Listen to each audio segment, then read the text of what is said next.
Sambo, Maxwell, you've been travelling. I've been everywhere, man. How are your arms? You were flying in yourself, you know? Happy with that one, are we? No, I didn't love it, but we're here now. Commit to the bit. You know, you say some things, then you're there. No, I flew down to Sydney to chat to the lovely Robin Barnes. Yeah. And for all our listeners, this is probably a little bit of a different one Yeah. for them. You talked a lot about her debut record, Louisiana Love, Yes. which blends like a whole heap of different genres and sounds from across Louisiana. You know, obviously it's in the title, and so there's things like bounce out of New Orleans, like the hip hop genre. There's like Bayou Creole folk music. Yeah. There's jazz. There's blues. There's some of second line parade, horn section stuff from New Orleans itself. So you cover a lot in this chat about a lot of the different sounds in the record, but also about the places in Louisiana that kind of inspired it. 100%. For me, it was really interesting to pick Robin's brain as someone who has always admired, I guess, the South in many ways. You think of, the states of Tennessee with Nashville, and you think of just all the amazing things that go on in New Orleans from a music perspective, and just how passionate they are and how, I guess, rich the culture is. I wanted to pick her brain about the South in general. Yeah. Which was really insightful. I certainly learned a lot. Put it on the bucket list. Yeah, absolutely. But yeah, for all our listeners at home, American listeners will know exactly what we're talking about. Our Australian listeners, just ears open, minds open, ready to learn. And Sam, this episode was kind of put together with our friends over at Travel South USA. Yes. So if you do want to learn more about, getting over there to America to find all these incredible, places and people that inspired both Louisiana Love and music more broadly, head to rhythmsofthesouth.com where you can learn a bit more about places like Nashville, Atlanta, New Orleans, and just broadly about the South as a musical destination. Well, Sambo, it's over to you. Chat to Robin. Off the back of her debut record, Louisiana Love, we are joined in Sydney by Robin Barnes. Welcome to the show. Thank you. Thanks for having me. It's our pleasure. It's all the way from New Orleans. It's an absolute pleasure to have you down here. We start the show the same way every week, and that is just to get an understanding of what's been spinning in your playlist lately. Honestly, as a New Orleanian, we have so many genres that have come from New Orleans that we pretty much love everything. Okay. So for me, I'm it's more like a warning. It's going to be diverse. So Ready. Right now, I am listening to Ariana Lennox. I am listening to Wolfpack. Yep. And I'm also listening to Elton John. See, totally random. It is random, but Totally I like random. it. You hear people say, "Oh, I listen to everything," and you go, "Do you though? Do you really?" You start rattling off a few different genres and go, "Oh no, I don't listen to that." Yeah, no, but yeah. it seems like a good mix. I like that. Thank you. I do too. Well, congratulations are in order, first of all, on the release. It's a great album. How are you feeling now it's sort of out in the world? Is there relief, excitement? Honestly, it is, it's kind of nerve-wracking because I have been singing my entire life and it's always been someone else's music. And Yeah. so you were able to, put your soulful twist on someone else's stuff. And now it's my thing. And I was actually terrified. And even coming out here, I'm like, these people don't know what like Louisiana music, New Orleans, Cajun, Creole, bounce, what? And everyone's been loving it. And so, even back home in the U.S., people are just listening it on repeat, and it's been really awesome. I put 3 years of my heart and soul into it, and it's just lovely to know people appreciate it. You mentioned all those sounds, and it is so South, I guess, the album itself. You've got Creole, you've got jazz, you've got all these different influences going into the album. I'd love to know what was sort of the influences for you growing up that made you want to explore all these different sounds. Well, at the end of the day, my entire family are musicians. That helps. Minor detail. My cousin is Dave Bartholomew, who co-wrote some of the most iconic New Orleans songs with Fats Domino. So music has really been a part of my life. But also encouraged to find your own voice has been a big deal. So with this album, I ended up having a health scare that kind of segued out my actual original debut album. So Okay. I had an entire debut album done that was completely different from this album. And the way my family passes everything down is through oral tradition from eldest daughter to eldest daughter. And when I had my health scare, I realized oh my gosh, I need to focus on preserving my heritage, and how best to do that with doing an album that almost flows from the Creole, the Cajun, the Zydeco, and ending with the New Orleans in a beautiful way that I get to storytell in my version of oral tradition. Just going back, that debut album that you had written, is it just parked for a later date? Is it something that you want to revisit, or is it just, no, we're all about the Louisiana Love now? I think the cool thing about being an artist is you can decide something new for every album. So I think this my technical first album will now be my second album. Okay. You've done all the work ahead of time. You can It's just a really good album. Well, look, let's dive into Louisiana Love, because as our Yes. listeners can probably guess, it explores everything musical about the Pelican State. I mean, like we said before, there's New Orleans jazz, there's French Creole folk, there's some bounce as well. When you're setting out to capture, I guess, the heart of a state in an album, where do you start? Because I feel like it's a huge task. Like, what was the steps in the studio to try and encapsulate everything? So every song I wrote honestly came from a dream. Okay. Like literally, I would dream this melody, and then I would like rush and do a voice note. So every origin of these songs are like 3 a.m., 5 a.m. me going doo, doo, doo, doo, like singing the melody, and then they just develop. But for me, the album started easily with New Orleans, right? Yeah. New Orleans is home.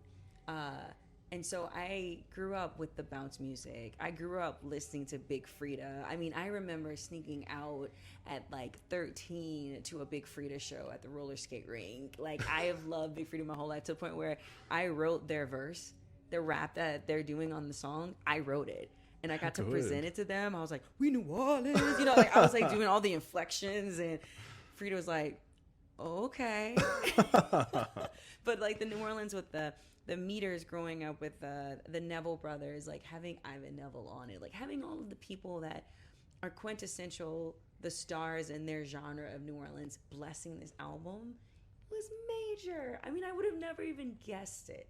So we started with New Orleans. That was the easy one. New Orleans, we finished, I feel like, my first like month. Yeah. The Louisiana was more challenging, because for all of the things I'm doing, it was storytelling from my family. Yeah. I had to go and do my due diligence and make sure, okay, if the city girl from New Orleans is now trying to do the more Zydeco country style stuff, how are you going to do that the right way if that's not a part of you? But it was a part of me. And writing towards it, I really was able to channel that. And so to the point where some of the artists who are the top Zydeco artists, some of the top Creole artists, all said, after we finished recording it, they go, hey, you know, I know the album hasn't come out yet, but do you think I could play this song at my show? Oh, sick. And I was like, first of all, honored. Second of all, no.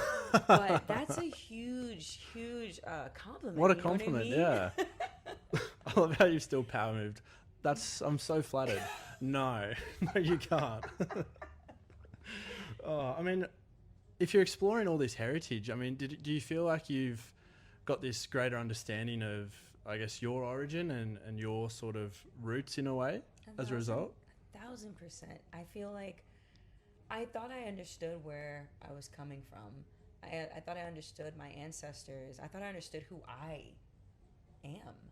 And the more that I've dived into, it's so funny, the more I dived into the history and understanding the roots, the more I feel like I really found out who I am, a stronger foundation of who I am to the world. Yeah, because when you interact as a New Orleanian, when people meet us, they instantly can tell. They're like, where are you from? Because you are on a whole nother energy level, and it's just who we are. Yeah. And it's something that's in our culture that I always thought it was just something that was unique to me, but it's really an entire plethora of our culture and who we are. Yeah, wow. Yeah, it's something I'm very keen to dive into sort of at the back of the album chat, because as someone that has never been to the South, he's barely stepped foot in the States, I'm keen to pick your brain and understand just what it means to be a New Orleanian, as you say. But look, the collaboration front of the album, there are that many different artists from every sort of walk of life and genre on this album. You mentioned Big Frida earlier. We've got like a brass ensemble, the Soul Rebels. We've got accordionist Cedric Watson. I mean, as an Australian, these sort of genre blends aren't very common in the scene down here. So is that, a really common thing in the South to just have all these different blends of artists come together? Is collaboration something that's really focused on? Absolutely not. Oh. I really stuck my neck out with this album. Okay. Wow. Having a concept album that goes through multiple genres, multiple generations was really a risk. Yeah. I could have really fallen flat on my face with this one. But I mean, I think that's why it took me 3 years to really do my due diligence and research and really dive in, because I knew that if here I am representing the native daughters of Louisiana and New Orleans, they'll tell you if it's wrong. They will tell you if it's wrong. And I'm just grateful that I took the time and I did the discovery. In that process, I mean, are you running it by people? Are you running it by, family members to make sure that, does this make sense? Are we on the right track here? Yes and no. I had an amazing co-producer, Shea Pierre. We have been working together for a decade, and we have the same kind of origin and roots in Louisiana. And I think, first of all, every genre we picked, the person who was on that track, the guest artists, these superstars that I cannot believe are on this album, we would give them the demo, and we would let them listen to it, and we would let them tell us what we were doing right or what we needed to add. And it was crazy because we weren't that far off most of the time. Most of the time it was always, you needed to just add a washboard to the Zydeco, a little bit more washboard or a little bit more guitar. But as far as the feels, everything was on point. And that's just, I'm not even tooting my own horn. That's just crazy. Yeah. Because we were just ready for them to be like, nah, cher, mon cher, nope, that's not it. And they were just like, oh no, that's good. But you need a little bit more accordion And that's all you can ask for, yes. really. I mean, on those sounds and genres, was there anything less familiar to you that, on the record you really had to dial in on or learn a little bit about, or did they all come mostly naturally? No, Creole. My mama and my papa spoke Creole French, Louisiana French. I grew up hearing it, but unfortunately the next generation wasn't interested. They really wanted to focus on just, just being English. They just wanted to speak English. And I feel like there's a resurgence of my generation. We're all excited about our culture and we want to learn more, and being able to start learning as an adult a new language is pretty intimidating. Very. Especially since Creole is a very difficult language because it's not just French. It's more like broken French, if you will. And so I had to learn how to learn another language that you can't Google. You can't learn on Duolingo. I was going to say, Duolingo is a bit... You have to learn from an actual Louisianian what this language is and to put that in the album because it had to be in the album. So, I mean, it's intimidating, and learning these songs and writing these songs and learning the translations and being able to accurately sing them was definitely a challenge, but it came out so good. It definitely sounds natural, that's for sure. It should by now. Yeah.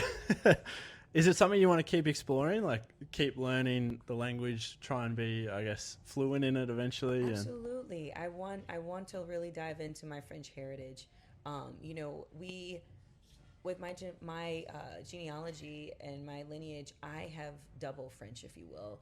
My ancestors have come from France, and I have the other side of my ancestry comes from Nova Scotia. Oh, wow, Canada. okay. So they spoke French as well, but a different French. And so I'm Cajun, I am also Creole, and I want to be able to really dive into learning more French. Well, look, you've come all the way from New Orleans. You've been in Australia and New Zealand for a few days now, including some shows across both countries. You said the crowds understood it, which, I can imagine would have been a bit of a nervous question leading in. I mean, how have the Aussie crowds down under treated you so far? They've loved it. I always feel like no matter if it's a different language or what, a vibe's a vibe. And if it's got a good beat to it, people move. I feel like, the Australian crowds appreciate live music in any form.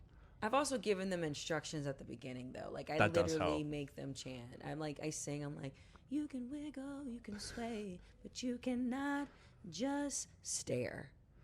And instantly they're all like, yeah. they're like, oh, don't stare, don't stare, don't stare. Call an Australian out on it, they'll feel attacked, but then they'll feel the peer pressure, and then they'll dive into it. I think us and the British were very similar in that way. Yeah. But look, I mean, before we dive into all things South, what do you think the next Robin Bard's record might sound like? I know there's a former debut record parked there. Do you think, you're going to double down and explore more of the Louisiana sounds, or you'll sort of play with that one a little bit? Like, where do you see the next steps going? I feel like a little bit of both. Okay. The original debut album I thought was Robin. Yeah. I thought I finally found my sound.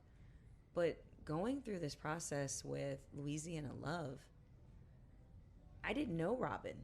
And now I have old Robin, new Robin, and this new album is just going to be definitely a combination of both. It's going to be Louisiana, but then it'll still be that more high energy soul funk as well. I think the blend is possible. Yeah, I reckon it is. Yeah. Manifest it. I reckon we can make it happen. Well, look, let's chat Louisiana. I was talking off air. I've never been there, and I'm very keen to pick your brain. Judging you so hard on that statement. You can. I mean, Australia's a long way away from anything. I'm right here. That's true. I sort of shot myself in the foot with that, didn't I?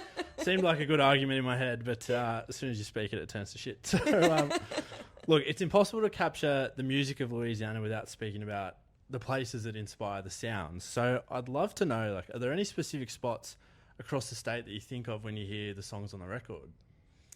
One of the best quotes I've heard or descriptions about this album, someone said, when you hear this album, you can almost taste the food that would be made at the party this album's played at. That's a big compliment. It's like so cool, but it literally is that, because when you think of the Louisiana music, the Creole, the Cajun, being out in the swamp, just this idyllic, quiet, but just this natural beauty.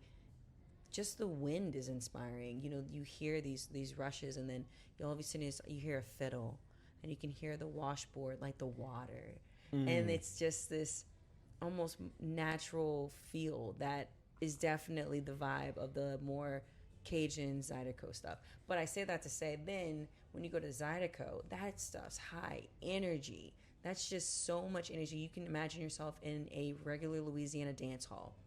Okay. Where everyone's wearing their boots and everyone is spinning super fast and they're sweating, and it's just energy. That's what the Zydeco sounds like. What I have Rockin' Doopsie and Dwayne Doopsie. When you go to those shows, just know you better have a change of clothes, because you are going to be feeling so much energy and so much intensity that it's just dance the whole time. Just sweating bullets. Just sweating. That's a dance hall right there. And then the New Orleans stuff, obviously it's home. There's so many aspects of it. The more meters, the more New Orleans funk, the Nevilles, that feels like a traditional, quintessential night in New Orleans at Tipitina's, where it's one of our most iconic venues where you would hear those great acts that have made history of New Orleans music. And then obviously, as I told you, Big Frida, her sizzle, Bounce, that's late night. That's just, okay. That's the late night, young, just like staying up till 3 a.m. and everything's bop, bop, bop, bop, bop, bop, bop, bop, bop, for like 5 hours, and you're still like dancing. And it's like, it's true. Bounce makes you bounce. And that's what that song that Aiko does. It's just literally like intense the whole time. Look, I love the idea of being up to... No, it did. I love the idea of being up to 3 a.m. I'm not sure my body clock will let me in this ripe old age, but we'll see how we go. Come visit, you'll find out. Well, on that, I mean, New Orleans, you hear so much about it and the culture and the music and just how much of a vibe the entire city is for all things culture. What sort of should music lovers look for if they're heading over there? I think the main thing is be open to discovery. I love that. I think when people think of New Orleans or they think of Louisiana, they think they know. They have no idea. They have no idea. And be open to really appreciating those artists, because even alone, if you're just in the French Quarter, it is not the crazy idea that every block you're going to hear a band on the street. Wow. That's just giving their all, singing their heart out. And then definitely go to Frenchman Street. Frenchman is where, if you know, that's where the music is getting made. That's where you're going to hear original, the next generation of New Orleans music, as well as some traditional New Orleans music. But that's where the musicians really thrive, Frenchman Street. And I always tell people Spotted Cat and DBA are my favorite clubs. Okay. That's the expert knowledge there too. You're welcome. Google reviews could never. And look, before we let you go, obviously right across the South, music is a huge part of culture, like we said. Apart from Louisiana, what other states should we be looking at when we're looking to, I guess, experience culture and music in the South? I mean, you can't go wrong with Nashville. Nashville is, and as a Southern girl, I went to Nashville for 24 hours, and I saw music for probably 12 of it. Damn. It was so cool. Just everywhere. It was everywhere, and I felt like it was home a little bit, because as soon as someone found out I was from New Orleans, they instantly go, "Do you want to go eat?" And I'm like, "Done. These are my people." We love food and we love feeding you. And Nashville is a very magical place. I think people are just as warm as Louisiana. Definitely, you can't go wrong if you go from the Mississippi, Alabama. There's more of the southern roots with that. But yeah, I think you can't go wrong. Mississippi, Alabama, Louisiana, Tennessee with the Nashville, but also Graceland. I mean, there's so much of the southern experience with music. Muscle Shoals, like there's so much history there. And it's just energy. I love it. I'm building out the bucket list in my head right now. After this interview, I'm just going to go on my phone, make a note. And You're welcome. Thank you. You can follow my stuff, and then you can ask me all your questions. Perfect. I can talk about food and music all day. Done. We'll do that in the part 2 of the interview. Yes! We'll circle back. But for all those listening, make sure you go and stream Louisiana Love, Robin Barnes' debut album, wherever you get your music. Thank you so much. Thank you so much. Merci beaucoup. I'm going to leave it on that. I'm not even going to try and do that.